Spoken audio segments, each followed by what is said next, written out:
My name is Alexandra, and I'm a Republican State Committee woman and district leader here in Manhattan. One of the missions of this club is to expand the Republican Party in New York City.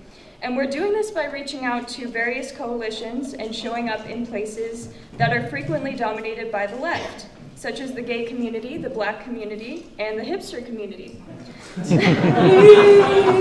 And just a few weeks ago, we hosted an event called The Gay Right here at the Met Club.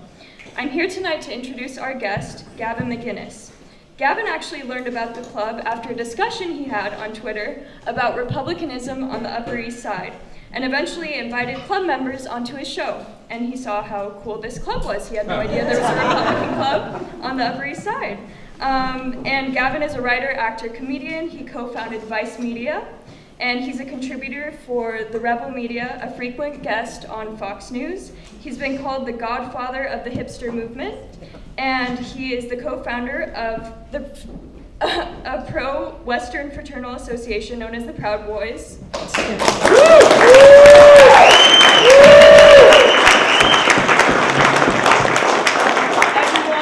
give a round of applause for Gavin McInnes.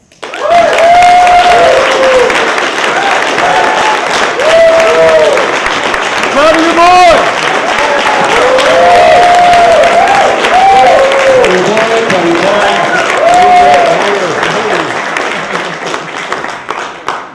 That'd be funny if I bailed coming down those stairs and I was unconscious.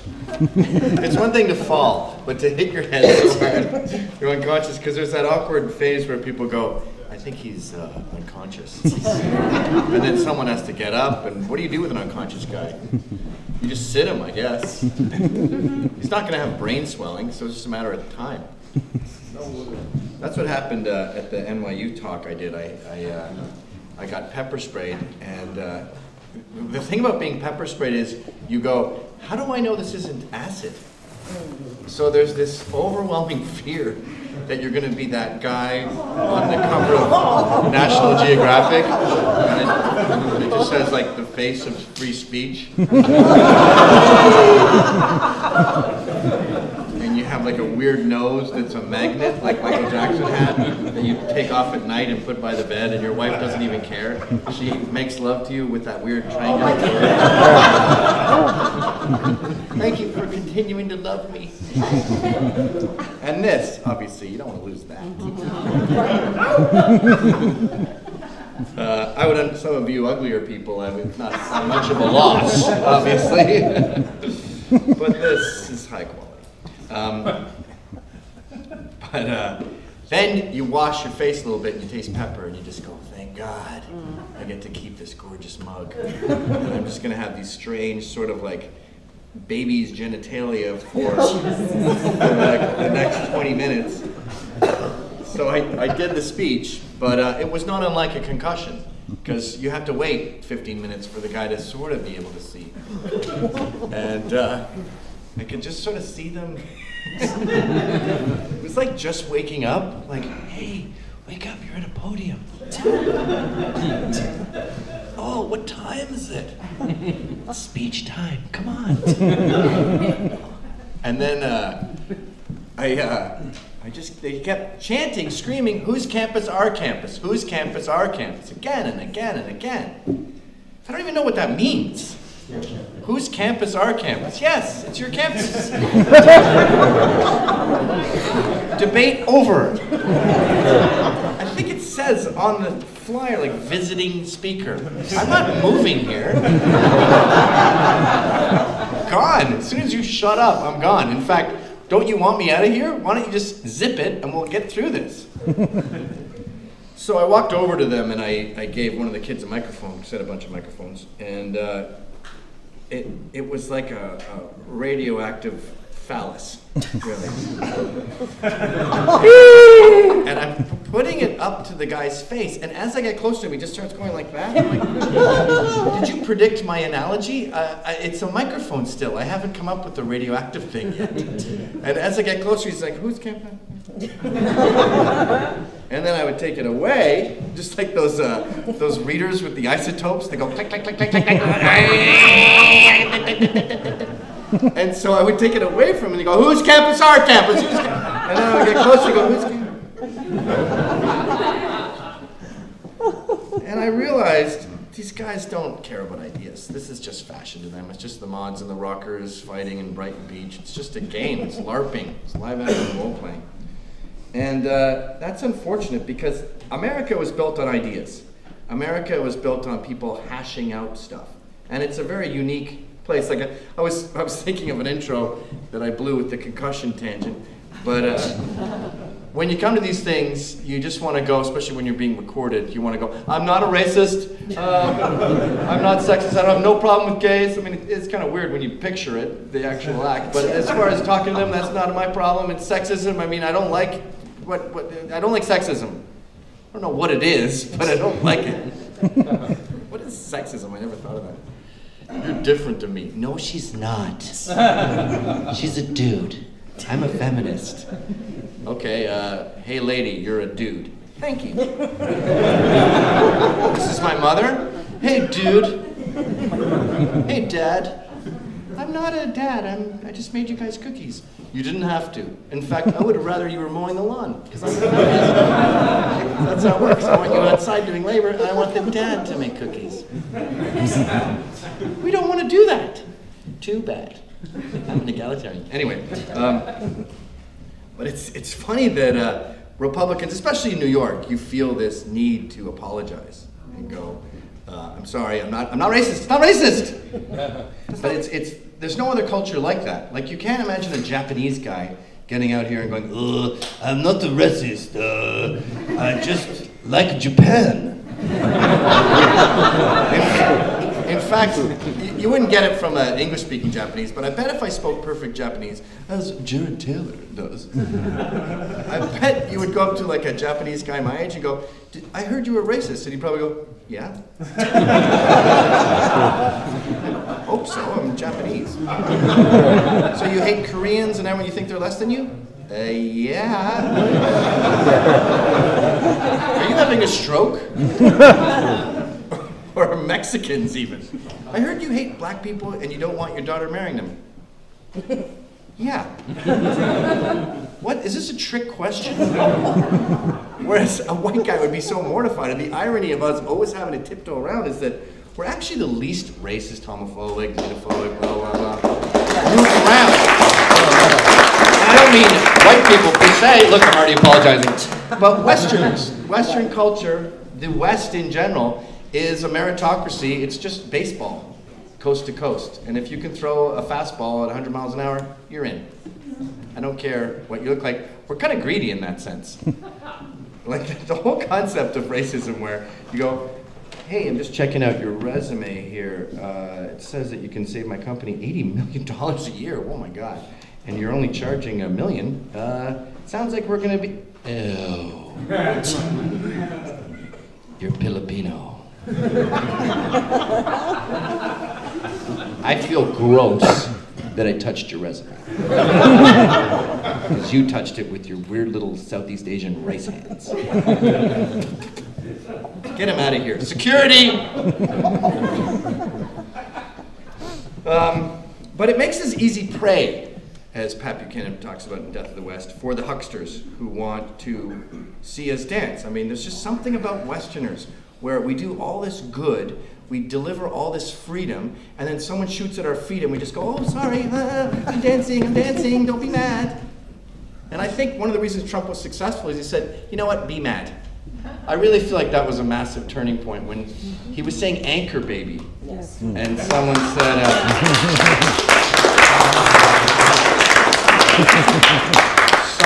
excuse me. He said, why are you saying anchor baby? He's probably lived here for 40 years. And Trump said, what? That's the best thing about him, too. Who are you? Who's this guy? Remember one time someone yells out, we love you, and he goes, I love you too. He goes, wait a minute, that's a guy. He was running for president, everyone's hanging on his every word, he's like, this guy's a fag. You love me? You want to make out with me? I don't love you, homo. No, I do, I like you, but don't say that, that's gay. It's Archie Bunker. He's a fag. Oh no, that's Tony Soprano. And so he says to the guy, what do you want? What should I say? It's talking the way you would talk in a bar. I mean, that's what I love about Ann Coulter. Everyone's ears burn off when she says something, but you realize that's how you talk in a bar. Sure. Our blacks are better than their blacks. She's saying that we own slaves. No, she's saying that our blacks have to argue with their relatives at Thanksgiving, so their arguments are more thorough. They've been hammered out. They're like Rocky. They've been bashed around a few times, so they've done their research. So he said, and he hadn't thought of it, of course. And isn't that sort of the crux of the left? This was a real major turning point for me. It's when I fell madly in love with him in a gay way. Because I thought, this is everything, this one moment. The left wants to sabotage the West, blow it up, just burn it to the ground. Or, okay, Marxists, here's the government. What are you going to do?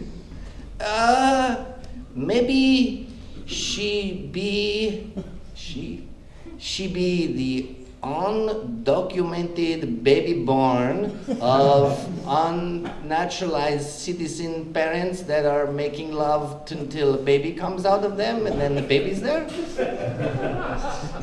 And Trump interrupts him halfway through his crazy long 7-word thing and he goes, yeah, I'm gonna do anchor baby. So the crux of my speech today, which is a 4-hour speech, I hope you guys brought sleeping bags. It's gonna be like, hey, are you awake? Remember at sleepovers? What? Yeah.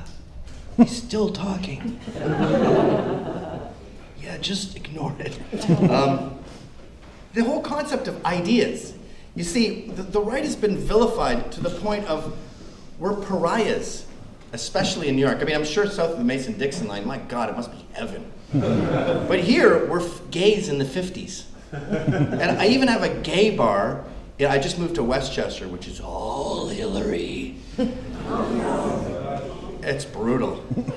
Women wearing those stupid pussy hats. And I just want to go, you have a dirty joke on your head. He's not legislating grabbing female genitalia. He was joking, and you have it on your head, because you pretend it's going to become law. Gee, Trump won Hong Kong, Tuning, Tokyo. What world do you live in? Even if he did say, hey, guess what? You can grab anything that you like. Okay. Hey,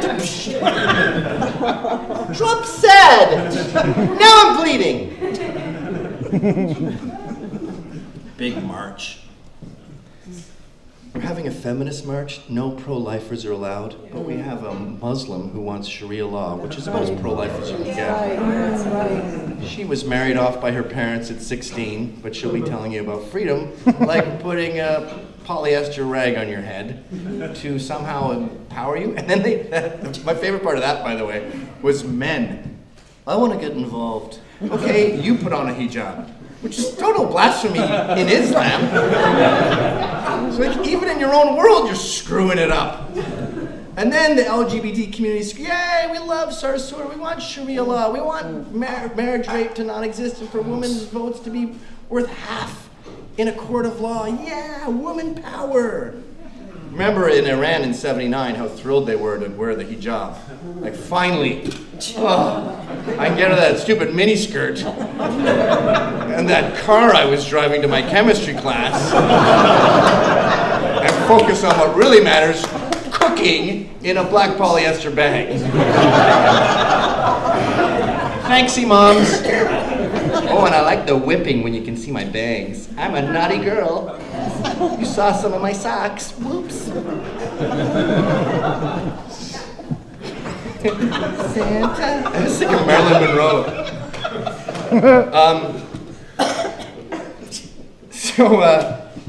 And then of course they have that woman up who raped a gay man to death. Prisoners, hey, LGBTQ, I'm a woman too. Prisoners' rights. Didn't you sodomize a man with an iron bar until you eviscerated him? Yeah. That seems a little harsh. Like, there's gay bashing, and then there's basically what they did in Germany in the year 50. But you see those Iron Maidens and stuff? Like, unfathomable torture. She goes, I knew he was gay, giggled. That's literally what she said.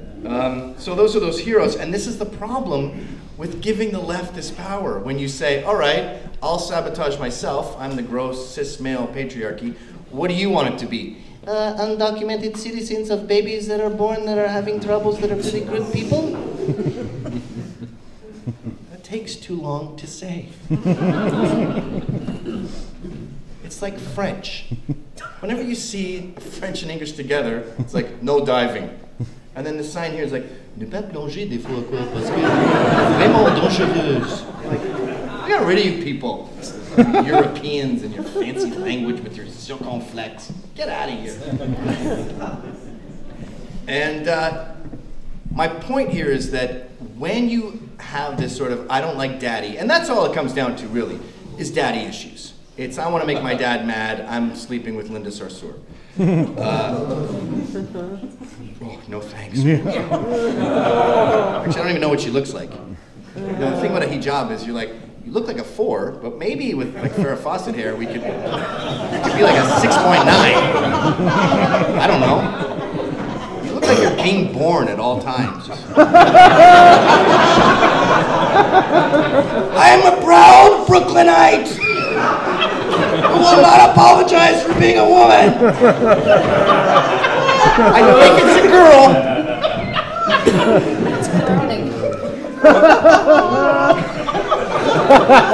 Crowning hijab. Sounds like the kind of thing that gets Van Gogh's grandson stabbed in the heart with a rapier. Why did they kill him? He made the crowning hijab. They left a note in his chest. But that's a good segue into what just happened a few days ago. My brother was up in Canada and they had a free speech rally. We've been having these free speech rallies, and it's funny that the left and the right have this mods and rockers fight, because at first glance you go, okay, the mods, they like Northern Soul and parkas and Vespa scooters. The rockers like Elvis and leather jackets. Similar vibes. I get it. But today, you go, what do you guys want? Proud Boys, Republicans, conservatives, what do you guys want? People to have the right to have a speech without getting pepper sprayed, attacked. Charles Murray is doing a talk, the woman next to him is knocked unconscious. And you go, these two groups are not mods and rockers. One of them is sane. One of them just wants open discussion, open dialogue. I handed that guy the microphone. At these events, today, for example, I'll do a Q&A until you all die of old age. I'm happy to discuss it. If someone has horrible opinions, like the baby sex thing, take it down, rip it to shreds. And the fact that we can't have this kind of attitude at colleges is absolute and utter madness. So the rockers and mods in this analogy are not remotely close. One just wants talking. One wants speech, one wants open dialogue, which is what the Western world was founded upon. And I honestly think the amendments are in the right order. No offense, ladies, whatever you are, like 14th or something. You're not exactly samurais when it comes to voting. I like the hunk. I want to do Justin Trudeau. What does he believe?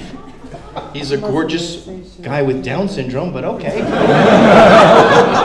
He is cute, right? I like Obama. He's sexy. Yeah, but he's a community organizer. He's going to ruin the country. Ooh, are you jealous? I don't like Trump. I hate his hair. Ted Cruz lost because he's not sexy. He's a genius who has the Constitution tattooed to his brain. I know, but his nose. Right. So you have a group of lunatic Marxists that want to censor everything, and under the guise, by the way, of we don't want to give Nazis a platform. Give Nazis a platform. Let them go nuts. What are they going to do? We need to start a new Nazi party in America to kill the Jews. No.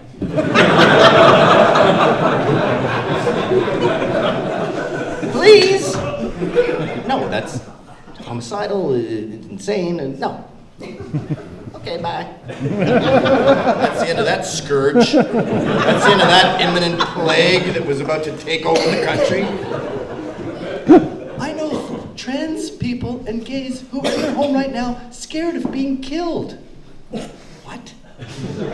That wasn't a science fiction movie you'd go, this is lame. Why is he killing them? It doesn't make any sense. Where does he put the bodies? I'm not watching this.